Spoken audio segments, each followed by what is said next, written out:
G'day, it's Nick here. Coming up on Newsbreak. Some bad news for African elephants, good news for fictional monsters, and some more amazing volcano shots. But before we get into things, make sure you hit that subscribe button. First, to the elephant in the room. It's an African elephant, and new research has found that there are actually two different species. However, they're in a bit of trouble, and if we don't help them soon, there may soon be none. After many years, genetic tests have shown that these guys aren't all the same. The two species are now known as the savanna elephants, which are bigger and live mostly in eastern Africa, and the forest elephants, which are smaller and live in the forests of central western Africa. While they may look a bit different, they're facing the same problem: extinction. Savanna elephant numbers have more than halved in the past 50 years, while the forest elephant population has dropped more than 86% in just 30 years. And right now, both of the species are considered to be endangered. One of the big reasons behind all of this is poaching. Poaching is when elephants are illegally killed so people can sell their ivory tusks.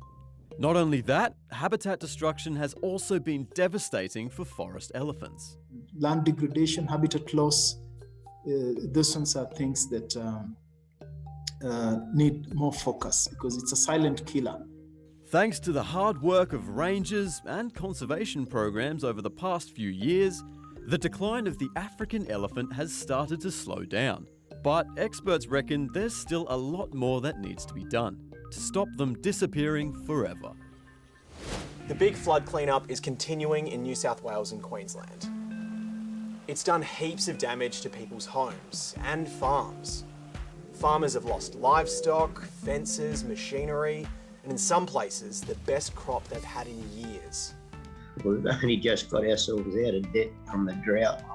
Now the flood has hammered us. Cleanup across both states is going to be a massive job. But thankfully, it finally looks like the weather's deciding to give people there a bit of a break. A record-breaking crowd, a grand final rematch, and a wedding proposal. All that in sport. This was the biggest crowd in the Southern Hemisphere since the start of COVID-19. And just to prove it, I'm going to count them right now. 1, 2, 3, 4, 5, 6, 7, 8, 9, 10. I think you're just going to have to take my word for it. 51,723 fans packed their way into the MCG to see Collingwood topple the Blues, despite some magic from Michael Gibbons. Dribbles it, early contender! In the NRL, it was a grand final rematch that didn't disappoint. This game has been from another planet! With Melbourne and Penrith going back and forth all game, the match came down to the very last play. What looked like a certain try for Melbourne turned out to be an amazing defensive play from William Kikau, stopping the ball from ever touching the ground. Penrith ended up winning by 2 points, making amends for last year's grand final. Finally, Sydney FC's Riley Dobson is kicking goals on and off the field. After calling time on her 109-game W League career, the former Matilda got a fairy tale ending, with her partner proposing after the game. Aww. Now it's time for a segment that is all about things that are larger than life. The King of the Apes and the King of Monsters are about to become the Kings of Hollywood. Godzilla vs. Kong is on track to become the biggest box office hit of the pandemic. In India, it's already breaking records, and it's predicted to do the same in a bunch of other countries. Cinema owners are hoping Kong not only saves the world, but also the cinema business, which has been struggling through lockdowns and restrictions around the globe.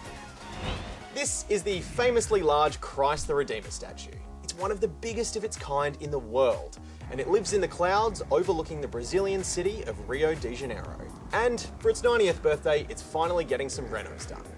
These daredevils have the job of climbing and replacing some of the 6 million tiny mosaic pieces that cover the statue. As someone who's scared of heights, I couldn't think of anything worse. Watching a volcanic eruption is always pretty cool, and this one in Iceland's an absolute cracker. Footage of this eruption has been going viral all week, and these new drone shots are some of the best of the bunch. The volcano's right outside the country's capital, Reykjavik, but it didn't put anybody in danger, just gave them a great show. That's it for the show today, but before you head off, make sure you hit subscribe if you haven't already.